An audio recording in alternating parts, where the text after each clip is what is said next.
déjeme aplaudir.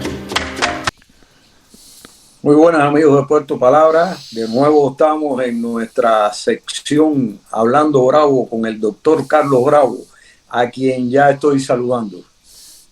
Bueno, muchas gracias Osvaldo, ya vi que tu cielo por allá en estos días estuvo un poco amarillo, color naranja, así hemos estado algunas veces aquí también en Santa Cruz.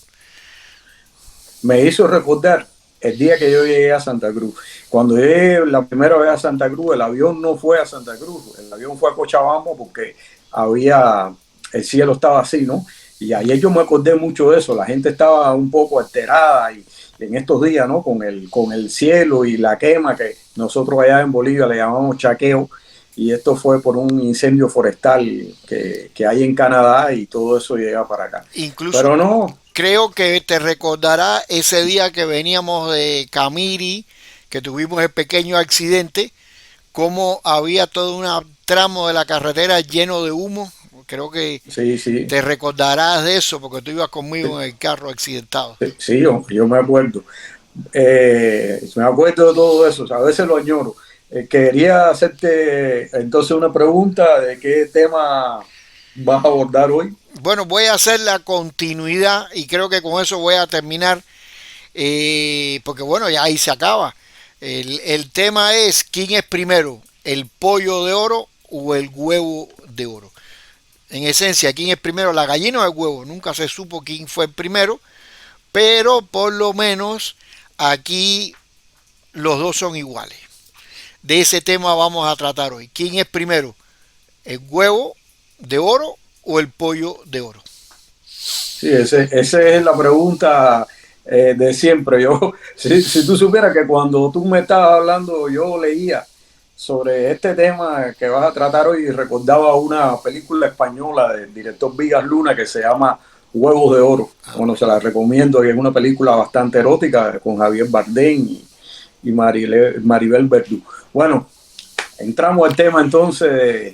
Bueno, ya hace unas semanas atrás, incluso también fue parte del programa acá, habíamos hablado del pollo de oro, donde veíamos que en algunos establecimientos que venden en divisa, en dólar, principalmente, el pollo congelado, que ya tú sabes que además evidentemente hay una porción de hielo en su interior, se vendía algo más de $8 el kilogramo, lo cual era un precio o es un precio desorbitante, ¿no? Tomando en cuenta el mercado mundial que está muy por debajo de esto. Ahora sucede exactamente lo mismo con el huevo. El huevo que yo recuerdo la última vez que estuve por allá, que como los cubanos le llaman el cartón, aquí le decimos el maple, de 30 huevos, se compraba aproximadamente en 5 CUC, que podían ser alrededor de 100, 120 pesos. Hoy en el año 2023, ese mismo cartón, esos mismos 30 huevos valen 1.800 pesos. Quizás los que nos escuchan dirán, bueno, 1.800 pesos, ¿qué quiere decir? Bueno, para hacer una comparativa, el salario de una persona jubilada en Cuba es de 2.000 pesos. Y el cartón de huevo, los 30 huevos cuestan 1.800 pesos, lo cual evidentemente es una cifra sumamente elevada. Si entendemos que 3 años atrás o 4 años atrás, ese mismo cartón costaba 100 pesos. Ahora se ha duplicado por 18 veces. Es decir, es una cifra realmente que nadie puede pagar. No, yo me imagino que había una frase, recuerdo que decía, vale un huevo. Ahora sí se aplica eso, ¿no? Ahora sí se aplica al A la huevo, frase. es de oro. Incluso, fíjate, otro dato más que te voy a dar, porque parece que todo va rondando el mismo número 1.800. Un kilogramo de la leche en polvo, que en Cuba no se produce, pero lo que se hace es que se importa, y esa es la que le venden supuestamente a los niños menores de edad.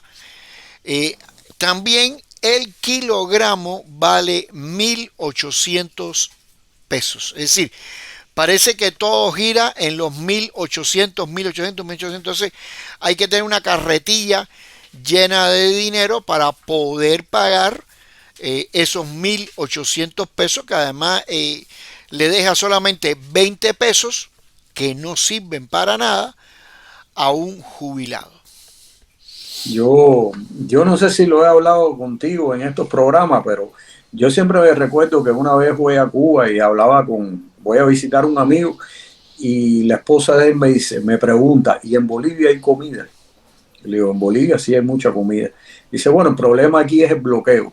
Y yo le dije, mira, en Bolivia pueden bloquear todo lo que le dé la gana, que siempre va a haber comida, porque la comida se produce ahí, porque los productores, el que produce vacas, y recuerdo que uno de los primeros lugares que fuimos era a una propiedad de un médico amigo tuyo que tenía 700 cabezas de res. Él solamente tiene que pagar impuestos y las cosas que están reguladas, pero él puede tener todas las vacas que quiera y venderlas y comérselas si quiere. Y los huevos que se producen en Bolivia son huevos bolivianos, y las gallinas y los pollos son pollos bolivianos, y yo nunca he visto un pollo que venga de Argentina, ni de Paraguay, ni de los Estados Unidos, ni de Brasil, que está al lado. Todo se produce ahí y sabe muy bien el pollo, por cierto. Entonces él le dije, eso no es un problema de bloqueo, eso no es un problema de bloqueo.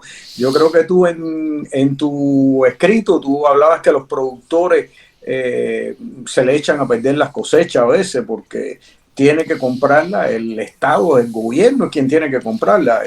Sí, hay un caso que además, ahora con las redes sociales uno todo lo conoce enseguida, pero antes también se conocía.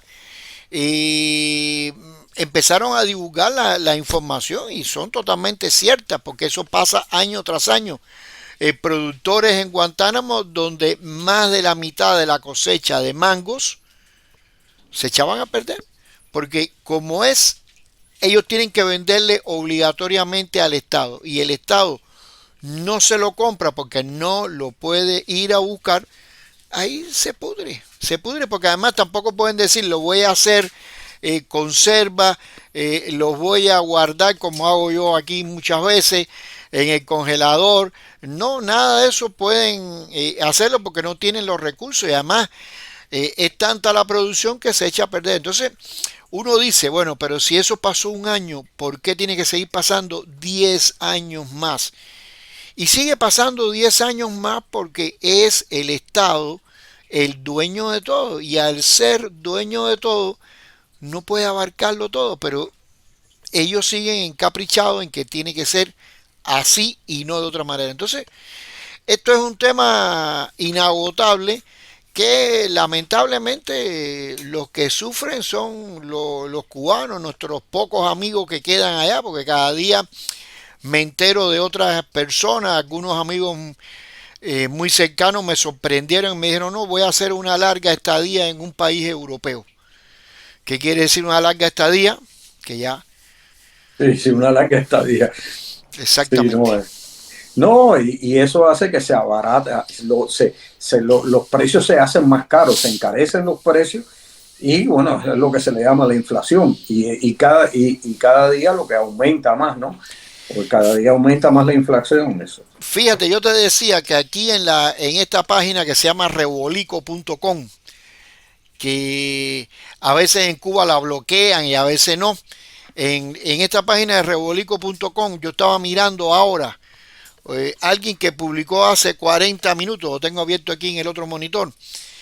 Por ejemplo, uno cambiando dólares a 185 pesos, el otro a 210, otro a 190, otro a 198.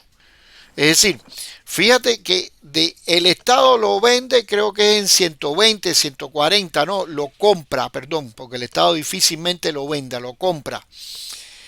Y en el mercado negro oscila hasta 210 pesos por un dólar. Entonces, evidentemente, ese es un dinero, ni el dólar ni ese peso, que regresan a los bancos, porque lo que pasa es que eso, yo te compro a ti el dólar, pero yo se lo vendo al otro, y ese dinero va recirculando dentro de la población, pero no pasa a manos del Estado, se quedó ahí. Entonces, ese es otro de los grandes problemas que además las autoridades cubanas lo conocen ese problema. Entonces, bueno, pero ¿qué vamos a hacer? Bueno, ¿y qué perspectiva tú le das al huevo de oro?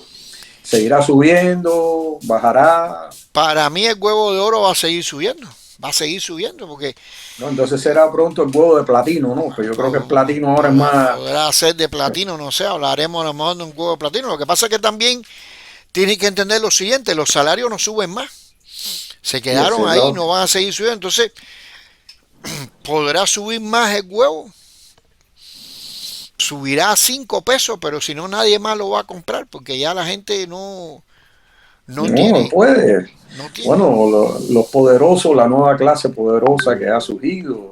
Sí, bueno, eso siempre pasa en todos los lugares, una nueva clase que va apareciendo, que no es una nueva clase producto de un De trabajo productividad. legal, sino que es totalmente ilegal el trabajo, ¿no? El tipo que se dedica a comprar y vender y a revender y a especular.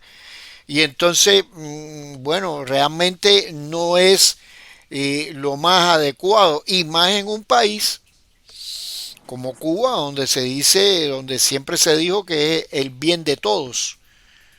Entonces, bueno, ¿dónde está el bien de todos o quiénes son todos que reciben ese bien? Para Eso, todos y por el bien de sí, todos. sí, para todos y por el bien de todos. Y esta problemática trasciende a las medicinas, a los hospitales, al transporte, a todo, a todo, a todo. Entonces, cada vez ve más personas que se van del país, que emigran a otros lugares, que tratan de hacer lo imposible por salir de la isla. Entonces, ya lo comentamos anteriormente, según los propios datos del Instituto Nacional de Estadística, que además son datos viejos, en pocos años el 30% de la población va a tener más de 60 años. El 30% va a estar jubilada. Hay un por ciento que son niños que no trabajan. Entonces, el por ciento que trabaja es pequeño. ¿Cómo van a alimentar a esas otras personas? Esa es una problemática que no hay que ser economista, pero bueno. No, y muchos profesionales, muchas personas calificadas o personas no calificadas que van y trabajan, porque estas cosas de las carreras universitarias, cada día se va estrechando más la distancia entre el profesional graduado universitario y el no graduado, ¿no? Claro, claro, Pero eso. realmente las personas dispuestas a trabajar, vamos a decir, se han ido o nos hemos ido. O nos hemos ido. Porque bueno, Eso, ya realmente todo el mundo busca una nueva salida, una nueva oportunidad a su vida. Y si la tiene y la puede aprovechar, pues bienvenida sea. Yo lamento a la gente que no los podemos ayudar de esa manera, pero siempre va a haber ese tipo de salida. está bien, Carlos. Bueno, muchas gracias por todo esto que nos ha ilustrado, que nos ha actualizado, porque tú mantienes ese nivel de actualización y a veces los que estamos un poco más lejos, estamos un poco más distanciados, ¿no? Pero gracias a todo esto que tú hablas bravo, porque yo sé que a veces le puede molestar a alguien que uno hable bravo, que diga las cosas alto y claro, pero bueno, es así. Muchas gracias y a ustedes, amigos de Puerto Palabra, también les deseamos muchos éxitos y un gran abrazo. Bravo, permíteme aplaudir.